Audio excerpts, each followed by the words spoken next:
Hello and welcome to those just joining. You are in the right place for the webinar and we will get started.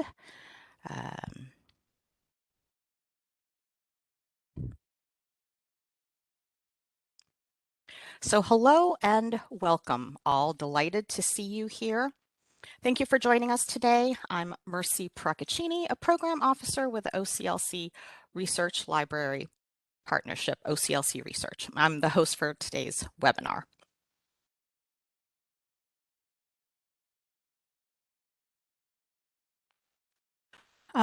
Before we get started today, I want to pause to acknowledge and remember the human beings lost to the horrific and senseless violence of this past weekend. While we all process tragedy in different ways and at different times in whatever we do, we really can't proceed with business as usual.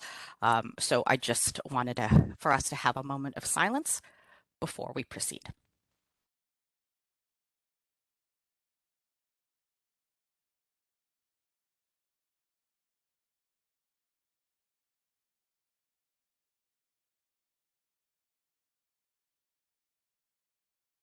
Thank you.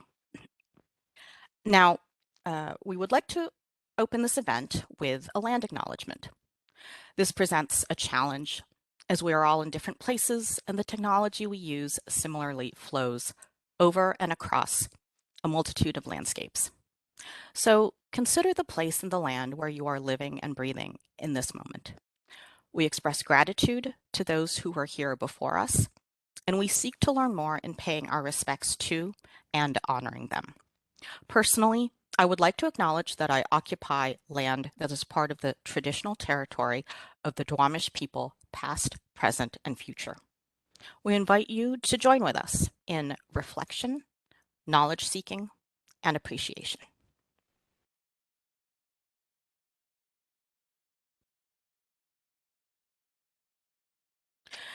So as we get started with the presentation, I have just a couple meeting logistics to cover.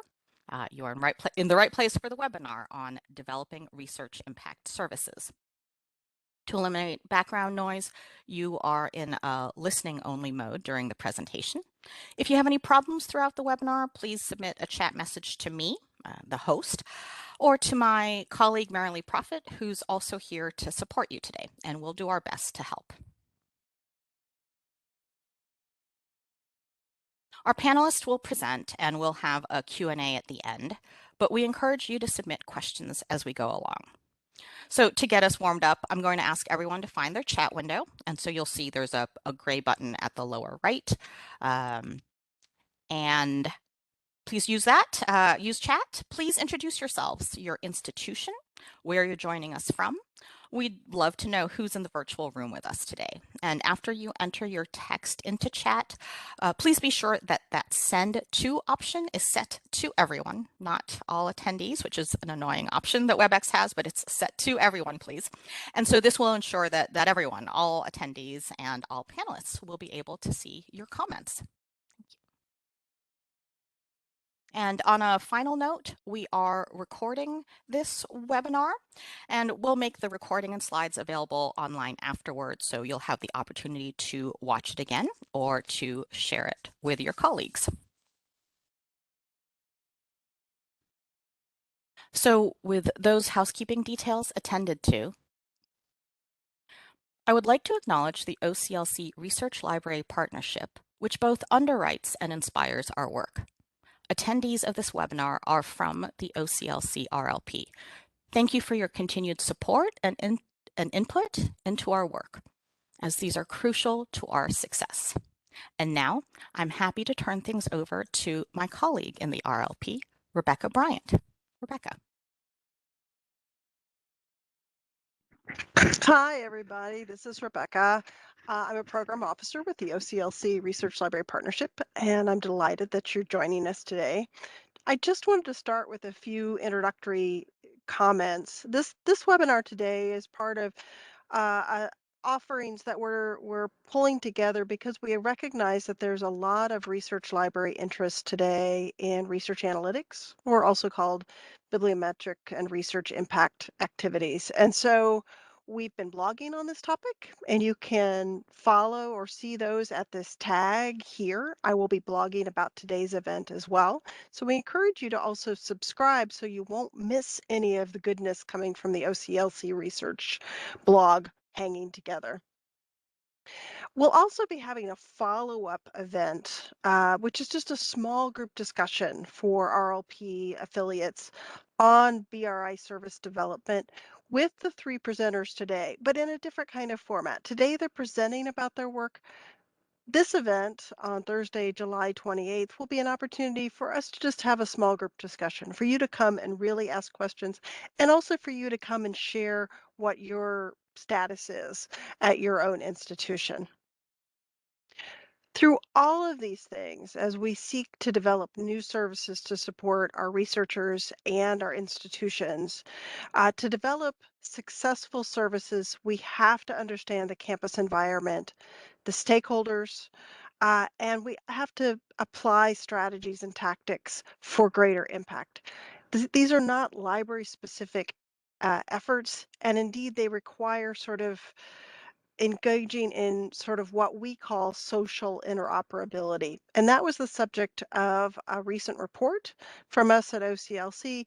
It's also the topic of an upcoming RLP webinar exclusively for RLP affiliates coming up in June, which is going to be facilitated by myself and my co-author, Brian Lavoie. On these two dates, registration is free for you, and we especially encourage cohorts to attend. We encourage early to mid-career professionals to attend.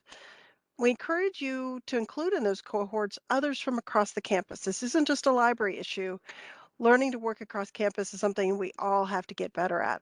And anyone who's working in an emerging area, such as research data management or bibliometrics and research impact, may feel kind of lonely in their work. And this is a great way to connect with others. So that's my final slide. With that, I can turn it over to why you're here today. And we're going to start with Bill Michaud from the University of Illinois. Welcome, Bill. Thank you very much. Hi, everybody. Good morning. Bill Michaud from the University of Illinois. It's a pleasure to be presenting here today. Just as a brief introduction, I'm going to focus on two things in this presentation. One is I'm going to introduce a couple of use cases or projects at Illinois. And then I'm going to talk a little bit about the definition of bibliometrics and maybe push back a little bit on that. This is our sort of nascent bibliometrics team. We're actually going to be, in the next year, adding some individuals to this group and focusing on a couple of other major projects. So this is myself, Mary Schlembuck, and Alessandro Cabada. A lot of you know this already. You've seen this. The term bibliometric is fairly recent. Began in 1969. General definition is that bibliometrics refers to the application of math and statistical methods to bibliographic material. So I'm going to introduce some sort of AI or machine learning techniques, which I think fits into the broad definition that we're looking at here. Sometimes you see the term scientometrics or infometrics, and these are a little bit more specialized terms, but they're also in the literature. So there's a real growing library involvement in bibliometrics. A lot of you that are here on this presentation are with bibliometric groups within libraries. One of the characteristics is that of these groups is that we're often partnering with other university units. That's how we got involved in this. It may be for various reasons, for promotion and tenure, to help with grant requests, hiring decisions, program evaluation. It's a lot of interest at the campus level in bibliometrics. Also, this is sort of an exciting time to be involved in this because we have the tools at our fingertips particularly very robust APIs, visualization software like VOS Viewer, and even some customized software, Tableau, and some off-the-shelf and customized software. We also have machine learning and AI algorithms and techniques. And we also bring to the table our expertise in scholarly communication and scholarly activities. So there's a very rich literature and research evaluation and measurement. A lot of the focus has been on citation data, publication data. You see a lot of the quantitative research indicators and research data displayed in visualizations. And again, to follow up on this idea of machine learning techniques and AI, a lot of libraries are now offering what are called topic modeling services or machine learning clustering classification services. And I'm going to talk a little bit about that later. So when I talk about these tools, here's the tools that are actually being utilized at Illinois and as part of our bibliometric service. We have we use very heavily the Scopus API. We have SciVal Pure or Elsevier Pure application, which we call Illinois Experts. We use the API for that. We've been using Web of Science API sort of in a secondary mode. And then our discovery system is actually one of the bento style discovery systems, which we labeled as Easy Search. And for example, as part of the service, we're doing around 15 API calls in every search. And we're going out and retrieving information from on paywall for open access, altmetrics for altmetric information, Scholix for data set information, and we're using the EBSCO EDS API, Scopus API, Primo API, and the Bing API as part of these services. And then in terms of machine learning tools, we've been working a lot with some of the services listed here, scikit-learn, the Microsoft Cognitive Toolkit, Google API platform, Mathematica, Mallet, Amazon Comprehend. One of the things that we use Pure for is generating lists like this, which are the journals that are most heavily published in by Illinois researchers. So this example, we're looking at journal articles published in 2014 and 2019. And one of the striking things here is, for anybody who doesn't believe that we're moving into an open access environment, is the number of open access OA journals that are being published in by our faculty. Number one, of course, PLOS ONE, which is a peer review light open access journal.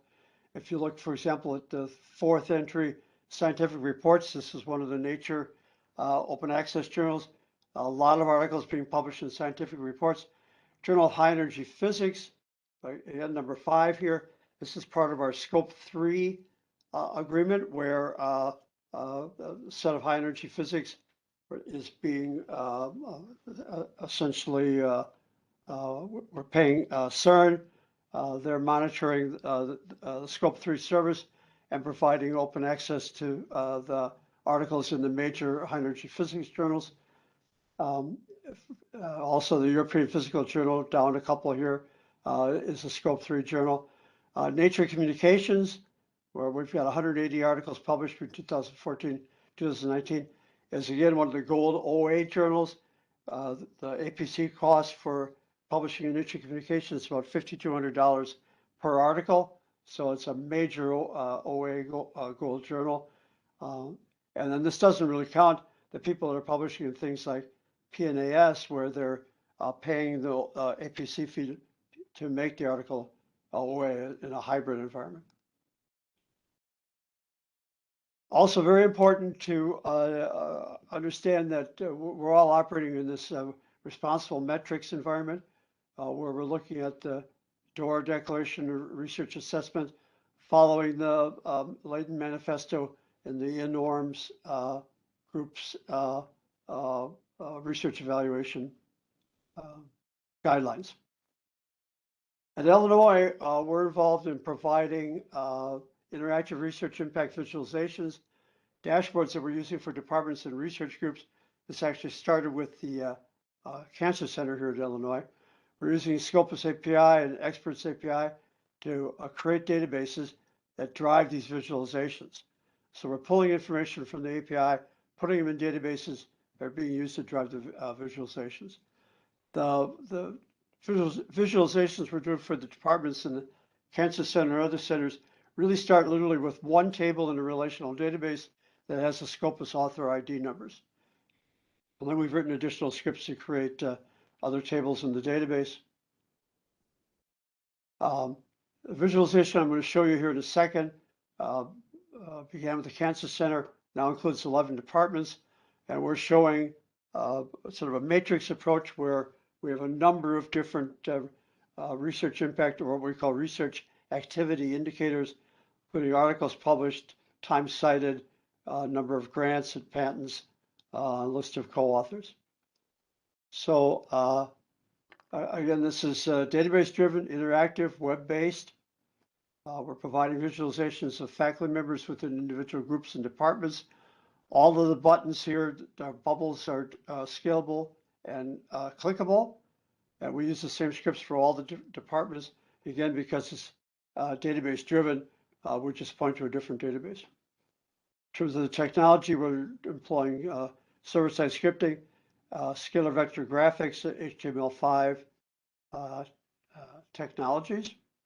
This is a website that actually shows the faculty members in bioengineering at the University of Illinois. I'll zoom in here on a part of this. And what we provide here are, again, clickable bubbles that show individual faculty members, number of articles they've published, the number of grants that they've received, co-authors within the cohort, patents, and we've also collected things like H-indexes, which we're not showing here as part of the visualization. But clicking, for example, on the number of articles brings up the, in this case, the head of the Cancer Center brings up information about each of the articles. We can sort by times cited. We're providing a journal impact site score. This is actually from Elsevier site score. Links to the full text. This is all information essentially taken from the Scopus API, the metadata from Scopus API. We also provide, and those of you that work with NIH know that NIH wants you to give them within grant requests number of co-authors within a cohort, the number of articles that people have written with co-authors in the cohort. And each of these labels is clickable. So clicking on the 5 articles between that Rohit and Cunningham have written, you would see those 5 articles. We also are using this as part of our Idea Lab visualization wall. So we put these large scale visualizations up on the wall, and you see some of our former grad students in the visualizations. Second case study, or second thing I want to mention is the machine learning component. So a lot of libraries like Illinois are using machine learning techniques to augment our bibliometric and database building services. We use the Scopus API to grab the metadata that you saw in the earlier visualizations. This particular project was with a couple of faculty members in our civil and environmental engineering department, where we downloaded 57,000 articles on biofuels. So we produced a Scopus search argument that allowed us to download these 57,000 articles, the metadata from these articles. And then we used a document clustering technique called comparative text mining. We actually looked at a number of different clustering techniques, including things like k-means and mallet. And we're trying to do topic modeling, that is to identify the key concepts and also perform a sentiment analysis from the data. And so this is an article that we wrote in a journal entitled Renewable and Sustainable Energy Reviews. These are civil engineering faculty members and myself, where we talk about this topic modeling technique and essentially performed over the 57,000 articles on biofuels. All this bibliometric work, and metrics work and analytics work, we found really enhances the role of the library. We've got a very good response to this from campus administration, from the departments and research groups. And this is all really part of our scholarly communication support infrastructure, which we're going to talk about, which my other two colleagues in this webinar are going to talk about in more depth. And then again, this fosters campus partnerships. A couple of important points since we've done we've grabbed the information from about 800 faculty members, where we have number of publications, number of times cited, research grants, co-authorship. We can actually look at the correlations between some of these various research impact indicators. We can start asking the questions, for example, do the people that write the most, are they cited the most? The people that write the most articles, do they have the most grants? Or they have the most patents? And so we've been able to do some correlations using this database of 800 faculty members. And interestingly enough, a lot of the correlations are very high. But for example, correlations between articles written and patents is not very high. Correlation between time cited and number of research grants is not as high as you would think it would be. And we're preparing an article on that right now, but this has been a very interesting process. We also developed a mechanism where we can weight these indicators and generate composite research impact values. So we can say that number of times cited is 12 times more important than the number of articles published, or the number of grants received or patents is worth 100 times each article. So we can do this dynamically and come up with these composite scores. We're also very interested, of course, in the role of machine learning and AI in these activities, and where that's going to fit as we move forward in all this bibliometric work. That concludes my presentation. I'm going to turn you over here to Matt Marsteller from Carnegie Mellon, who's going to talk about the work that's being done at Carnegie Mellon. Thank you. Thanks, Bill. Hello, everybody from Pittsburgh, Pennsylvania.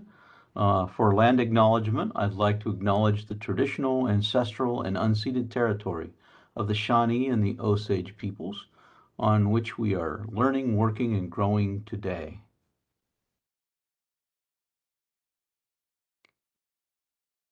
Now, Carnegie Mellon, in contrast, we're a much smaller university.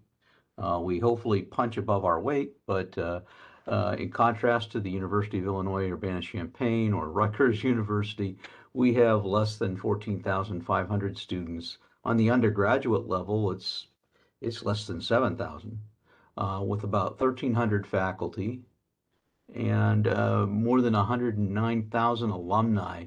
And you can see we're a very international university. Our alumni are scattered across the world in 140 different countries. We're also, well, we're very known for our engineering and computer science and other sciences, but some folks are surprised to learn that we're also rather prominent in the arts. And I'll get to that in a moment, but that's something that we have to keep in mind when we talk about research metrics at Carnegie Mellon. We can't ignore a good portion of our campus. In general, we work on finding practical answers to complex problems. That just seems to be the underlying motive factor for the whole university. We do consider our R&D ecosystem to be full spectrum. It does tend to cluster into niches that we tend to excel in to the best of our ability. Most of our research is considered basic. So open research is very prominent on campus. We have great efforts with open science and open data, but we also have some restricted research. For example, our National Robotics Engineering Center and our Software Engineering Institute, which runs CERT, trying to keep all of our computers safe. That's a little bit about us. So about that Maybe we need to have creativity indexes in addition to research metrics at Carnegie Mellon, because very briefly, this is a tiny sampling of all of the wonderful people that have graduated from Carnegie Mellon's School of Drama over the years.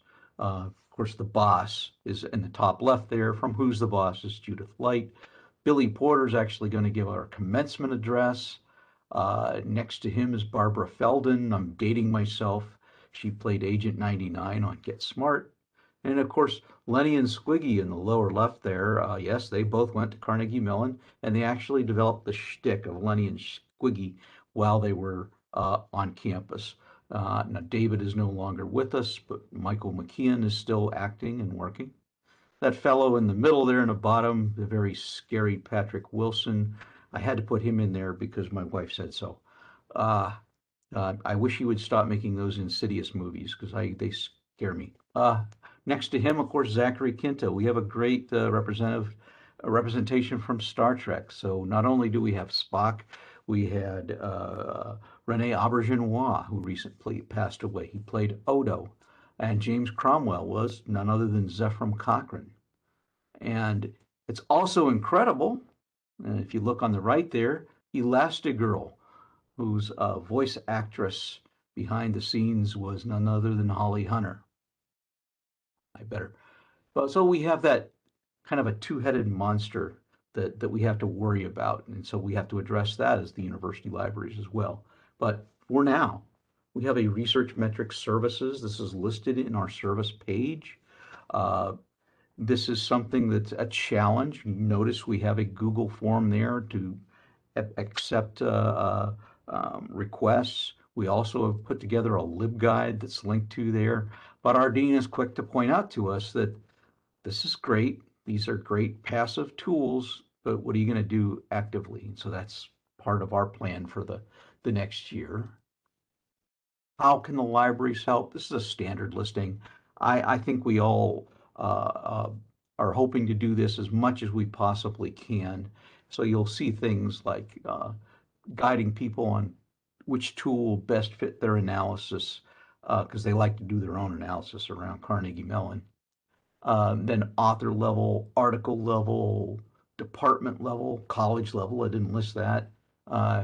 Guidance and training on how to use citation analysis tools, whatever we can do to help people out. Other ways, subject-specific citation databases, making sure our clientele are aware of them. Journal-level metrics, helping people decide where they want to publish. Specific journal ranking tools are available. Altmetrics, helping people understand things like altmetrics and kudos. Guidance on performing comprehensive research metrics analysis. Strategies for benchmarking your research with other departments or institutes. And we're willing to serve as consultants or as collaborators on a research impact analysis project. And we try to hopefully that'll lead to some research metrics for ourselves as well. So our team, I jokingly told the first person on the list there, Neelam, that we seem to be down to maybe about 1/10 of an FTE that we can put forward to research metrics. It seems to be the problem everywhere. So we're doing our best to afford as much time as we can to our service. Most of our people are from the sciences, although our newest member is from the social sciences. So Jimmy McGee is our entrepreneurship librarian, and he decided to join the team. Julie Chen is currently on professional leave. We're really hoping to get her back, but she's been stolen for a whole year by those folks at Amazon doing a sustainability study. She's our civil and environmental engineering person. Neelam handles chemistry, chemical engineering, material science, and Hua Jian covers biological sciences and computational biology, things like open science, open data. Neelam has just been elevated to associate dean for liaison services, so she has even less time to devote to this. And I'm the old fellow in the middle there that it's pretty much up to me to lead this happy group, and I allot whatever time I can. The tools, there are just so many tools here. You'll notice that Altmetric Explorer and Dimensions these are digital science tools, so we do actually work rather closely with digital science. Journal citation reports, of course, SciVal and Scopus from Elsevier, Web of Science. You'll notice that SciVal is our choice for reporting and analytics, although Dimensions does a pretty good job there as well. There are also things like the ACM Digital Library, InSpec Analytics, MathSciNet. All these have fascinating research metrics built into them, but we're also very daring when it comes to free and open tools. So things like SitRef Explorer, Publish or Perish, or VOS Viewer. Oh, there's the infamous research guide that is just too passive for our dean. So we need to keep trying to work on things like maybe a communications plan. So it's great to have this information available, and if you were to go through it, you can see the work that we put into it, things like use cases, just try to give people an idea of what we can do for them. Okay. Our research information management structure, I kind of stole this idea from the next speaker, Mei Ling, so I hope she doesn't mind. But we use symplectic elements. Elements, as we commonly refer to it, is a product of digital science, and it's kind of like the hub of all the information that we're trying to organize on campus. And then we project using a little add-on to that called Scholars at Carnegie Mellon, which is kind of just a branded look at us, what we show to the outside world. But I've color-coded the things here on the screen. So we have things like the ORCID ID and elements. You know, your ORCID profile and elements are constantly exchanging data. Then in green, I have things that we manually enter. So things like service activities, uh, sustainable development goal tags, fields of research tags, and even the libraries is trying to lead the way with using the annual reviews function within elements. So all this information is being stored in elements. In blue, we have these wonderful data feeds, of course, personnel information from Workday. S3 is a locally grown faculty course evaluations and other course data that we can roll into elements. Sparks is where we would get our grant data. KiltHub is our branded version of Figshare, which stores not only documents, but also data sets, as long as it's there within a reasonable size, no petabytes or larger. And then, of course, the standard, the things, the publications data that are pulled in to help us measure things like research metrics. Okay. So this is an example of Scholars at Carnegie Mellon University, and it's on a publications tab, but if you wanted a brief bio about Curtis, you could also choose that, or you can see what his professional activities have been, what courses he's been teaching. So some of the things you can see is there's some altmetric and citation data given there. Of course, it's not as complete as anybody would like it to be, but we're doing the best we can with that. And we can see some more information about here, link outs that are pretty helpful to ORCID, to his email, stuff like that. And other things that are kind of interesting is Curtis also shares media. So he's looking for new grad students and he's looking for postdocs. So he uses this function to help display media to the outside world. His professional homepage, his Google Scholar link, his department webpage, these are all things that can be linked easily to scholars at CMU. So we're hoping that it's a good way to present ourselves to the world. Other things that we've tried, this was just a historical look at neutron diffraction that I presented at the American Physical Society meeting. So this is just an author citation network. And I wanted to try to visualize what happened in neutron diffraction before the year 1955, because, well, that's when Clifford Shull left Oak Ridge. And he received the 1994 Nobel Prize in Physics for his work on neutron diffraction. Actually, the person he shared that prize with is actually on there as well, but Bertram Brockhouse, his specialty dealt more with neutron spectroscopy. And so he doesn't prominently display for something like neutron diffraction, but it's a very, very interesting thing. I knew the authors well from working on the Clifford Shell papers, so I was able to pinpoint where these people were coming from. So you see all the major players in neutron diffraction from the time. It's just a fascinating look that we could do to help encourage people like historians that these bibliometric tools are pretty helpful. Just a glimpse at a wonderful display for an author. So suppose you're getting a new faculty member and you wanted to do a double check to make sure that your journal coverage is going to satisfy their needs. In contrast to Rutgers and the University of Illinois or Urbana-Champaign, Carnegie Mellon has always run a very lean and mean library collection. So when we bring in new faculty, I've been pushing to get this in part of the process. Maybe we ought to check our library resources just to make sure that we're going to be able to keep that person happy. So another useful tool. So plans for the future.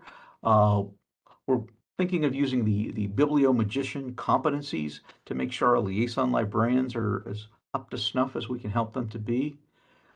Within our group, we're trying to give each other product update reviews to make sure that we're with it as far as the tools that we've got available. Things like our organizational structure. We haven't done that in SciVal yet, and I know a number of you have. So that's something that we want to put on our plate for the coming year. Other things, that communication plan that I better get to work on because I know the dean is really pushing for that. We want to organize more workshops for faculty, postdocs, and grad students, and to establish and fine-tune receipt of projects. We at least have started with that Google form, but we do need to do that communication plan. Is so important for us. And of course, as we look back in a year from now, we're going to have to assess ourselves as far as how much we're happy with what we're doing. Okay. So I want to thank you for your attention. And at this point, I'm going to pass things along to my colleague at Rutgers University, Mei-Ling Lo.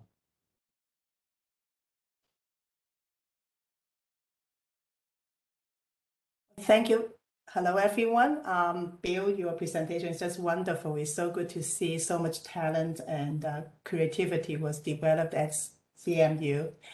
So hello, everyone. My name is Mei-Ling Lo. I am the Science Research Librarian at Rutgers University on New Brunswick campus. Today, I'm going to talk about how we have incorporated bibliometrics into our library workshops and information literacy sections. So let me tell you a bit about Rutgers.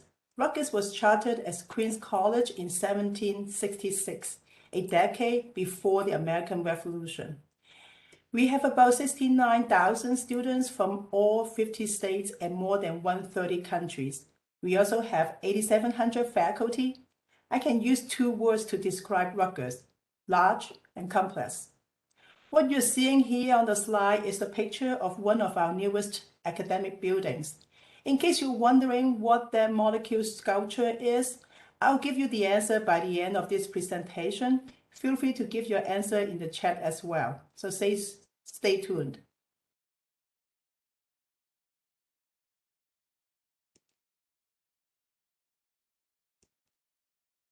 In many ways, our current landscape of RIM is very similar to those at major universities. We have access to two major commercial products, Pure and Academic Analytics, which is also known as Faculty Insights. Our researchers have access to two major library databases, Scopus and Web of Science. They also rely on ORCID and homegrown faculty survey to establish their faculty profiles, not to mention that many of them actually prefer using Google Scholar profiles. So what do our faculty and researchers think about research metrics? Many of them have not heard of Pure or Academic Analytics. Those who know about these RIM products only associate them with evaluating faculty performance or determining merit races. They know about H-index, but would not want to use the one that was generated from Scopus or Web of Science because their H-index tends to be lower in those two databases. In a nutshell, research metrics is not their first priority. They seldom think of using bibliometrics as a way to discover literature and find publications. Now, as a librarian who provides library instructions, it's my job to show our users how to locate and evaluate information. At Rutgers, we follow the ACRL framework for information literacy for higher ed very closely. Now, these are some of the topics that we cover when we teach information literacy skills to our undergrads. Some examples: which database should I use for a research topic? How do I construct a search strategy using keywords or controlled vocabularies? How do I use my critical thinking skills to evaluate information and determine if the materials that I find are reliable or not? There's no doubt that having this set of skills is very important for our college students.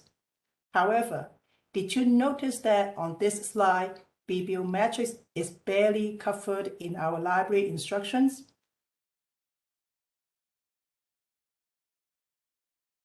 So why do we want to include bibliometrics in our library instruction sections? According to an article published in Nature in 2016, in the biomedical field alone, 2 papers were published per minute. The information literacy skills acquired by our researchers when they were younger may no longer be sufficient to handle this information overload. The researchers need another set of skills.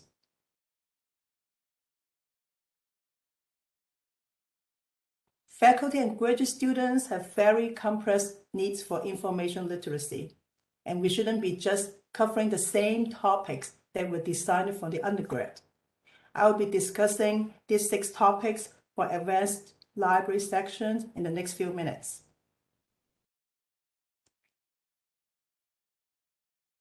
So these are some of the library workshops that have been offered at Rutgers. Some of these workshops were offered multiple times as open workshops or library sections for individual departments. Some of these workshops may cover popular citation management software such as Endnote and Citation. Through these workshops, we incorporate the concepts related to bibliometrics and the software that can be used to do the analysis. So let's take a look at this topic covered in these workshops. The first one, instead of only focusing on text-based search strategy to find literature, we talk about how to use cited reference search to expand the search result. In my workshops, I explain the concept of chasing citations and cited reference search. Instead of having one publication like the one that I have here in the center, I was able to find a few more articles using this technique. Cited reference search is used to calculate H-index. While the H-index is used by researchers all the time, you will be surprised that many of them do not know that H-index is actually measuring 2 things. 1, the productivity of the author. 2, the impact of the author's works. In my workshops, I always explain this important concept to our users, because if people cannot find all of your publications, your H-index will definitely tend to be lower.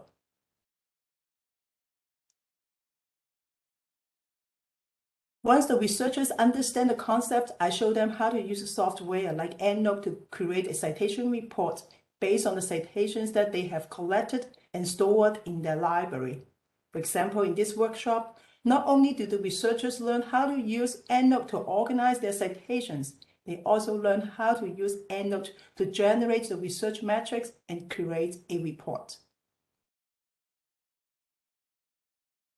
The next topic is about the alternatives to Google Scholar. Today, our researchers tend to gravitate towards Google Scholar. Yet, there's so many resources out there. Some of them are databases like Scopus and Web of Science funded by the libraries, while there are other web databases freely available which provide free useful features. For example, Dimensions has Voice Viewer built in when you analyze the research results. Lens.org provides so much literature, including patents information that can benefit the STEM researchers. In my workshop titled Beyond Google Scholar, I provide a live demo of these resources for our faculty and researchers. For example, in semanticscholar.org, I show the faculty and graduate students how to identify additional authors who are working on similar topics.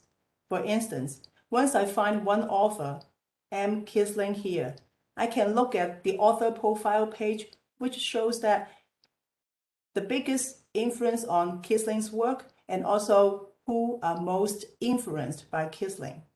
In this case, I will be able to find additional researchers working in the same area by using this technique. Researchers always like to do their own analytics or their own studies. So in this case, I also show them how to download Voice Viewer to further understand the citation network. In this case, we are centering on this author, Kisling, again. By creating a citation network, then they will be able to find additional authors and then find their articles as well. A citation network is really useful to fill the gaps that sometimes keyword searching may not be sufficient. The third topic has to do with finding potential collaborators. How to find collaborators is a skill that many researchers need to master. For example, Pure can be used to identify researchers who are working on similar topics but from a different discipline. Academic analytics is also very useful, but people only think of academic analytics as a tool to evaluate their performance. But if you look at academic analytics, you can use it to find similar scholars and expand their network by viewing the collaborations here on the screen. The other topic that I always try to bring it to people's attention is that citations are not equal. While citations play an important role in several research metrics, why people cite a paper could be very, very different. Some people may cite a paper to indicate support for the arguments, while the other people may try to challenge the finding.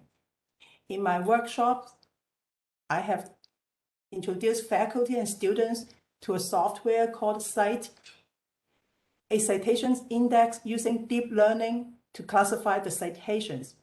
For instance, after installing the Cite browser extension, I know that the paper that you're looking at on the screen right now was mentioned 128 times.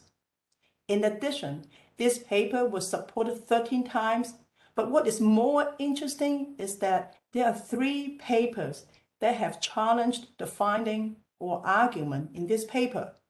If I'm working on this topic about wearing masks during exercise, I would definitely want to check out these 3 papers and study more.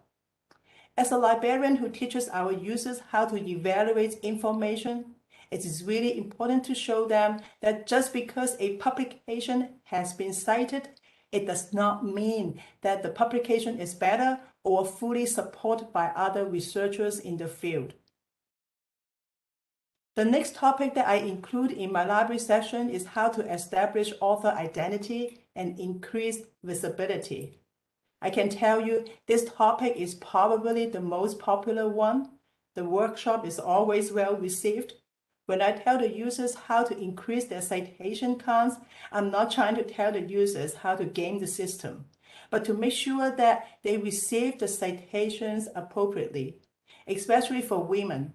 Many of us did not know that changing the last name can actually have an impact on our citations counts. It's more important than ever to spend some time and manage the author profile. Without proper author identity, it's almost impossible to get an accurate account of your research impact. At Rutgers, we encourage researchers to connect their ORCID ID with Rutgers NetID so that they can maximize the use of ORCID record. Not only should they create the ORCID ID, but more importantly, continue to maintain and update the profile. Finally, for every workshops and library sections, I always remind the researchers the importance of using research metrics responsibly. DORA, which is the Declaration on Research Assessment, and also the Leiden Manifesto for research metrics are important guidelines for us who want to use metrics in a responsible way. Now, here are some tips that if you're interested in hosting similar workshops on research metrics, be sure the title of your workshops includes tools or databases that sound familiar to the users. If they have never heard of the tools before, they are less likely to sign up or attend the workshop. If possible, work with the graduate students coordinator to host seminars. You will have a much better turnout. Because some of the topics could be very complicated, be sure to provide in-depth consultations for individual faculty and users after the workshops. Now, I have to admit that this type of approach of weaving or incorporating bibliometrics into information literacy is not always easy. There are always challenges there. Some librarians believe that bibliometrics falls into a different domain and is too complicated to be taught. In addition, while many tools are freely available, some features require subscriptions, and we don't always have funding to pay for them.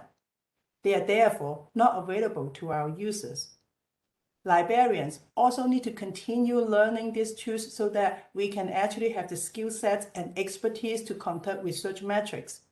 And finally, many faculty are unaware of how librarians can support them in this area of research metrics. So we do need to do more publicity and raise the awareness. Now, if you're interested in learning more about how to weave bibliometrics into our library information sections for faculty and researchers, I highly recommend this article written by Nakagawa. I hope that the ACRL Information Literacy Framework will one day expand to include bibliometrics. As I promised earlier, I will tell you what this molecule structure is. This is actually a caffeine, so enjoy your coffee and tea later on. And thank you very much for sharing your time with me, and thank you for your attention. Thanks, Mei Ling. I'm so stoked that I was right that it was caffeine. So we've had a few questions, and we have about 5 or 6 minutes to sort of take those. Matt has been really great in that he has answered both of the questions that came through in line. So if there's any follow-up there, I encourage folks to sort of add to that in chat. So I'm going to actually ask you, Mei Ling, a question for Matt is, which of the workshops were the most well attended or most popular? Well, the most popular ones are Beyond Google Scholar and also How to Establish Your Author Identity. Okay. Those are the two most popular ones. And also the most people that attend my workshop, the most successful ones are actually through the graduate students coordinators. And I can easily get 100 students because they have monthly seminar. And many of them are required to attend, but after they have come, they stay for a long time after the section. So be prepared to stay there for more than 60 minutes because the students and the faculty have a lot of questions. Okay, that sounds like a very successful program. So another question that came in was that I thought that Pure and Esploro do similar things. How does Esploro fit within your institution's sort of research information management strategy? Is it for me as well? That's for you. Sorry, Mei Ling. Yeah, that's for you. Right. Esploro has a lot more to give because Esbravo actually also allows faculty to deposit their works into our repository system called SOAR.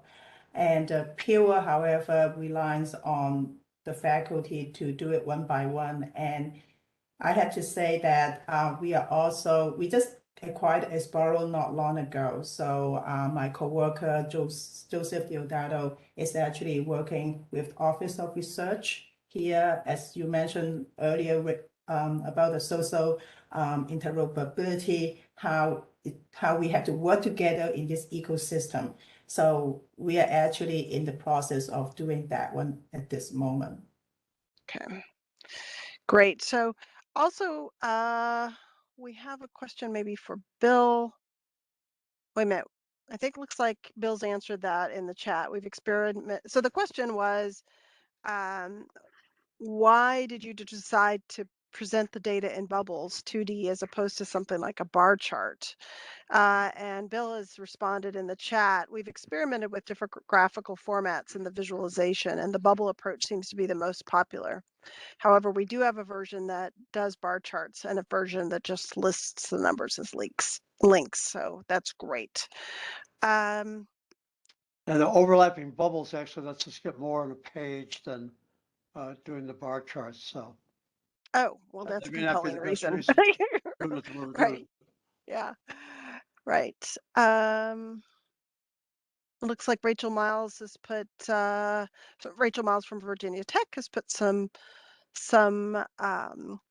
a link here related to the Bibliomagician, a blog about machine learning text mining for sentiment analysis. Thanks, Rachel. And I know that Rachel's very involved with the BRI community in general. So thanks. That's great. I would also add to that I did a presentation at CNI in DC in last December. Talked about clustering techniques and machine learning techniques. And we got a lot of links in there to different reports and different websites. But the jury is really still out on a lot of these machine learning techniques. They don't work as well as you would hope they would work, particularly if you're trying to do topic modeling. So that's still an area that we need to look at very closely within libraries. Okay, thank you. That could be a really good future topic for discussion. So let's see. I think the last questions I had was for Mei Ling, and someone asked, do the citation counts update automatically in the Endnote library once set up? No, it does not update automatically. Every single time you just have to go and create that report, then the data will be updated. Because once you create the report is static. But then once you go back and generate another one, it will go to Web of Science and then do it for you. Okay.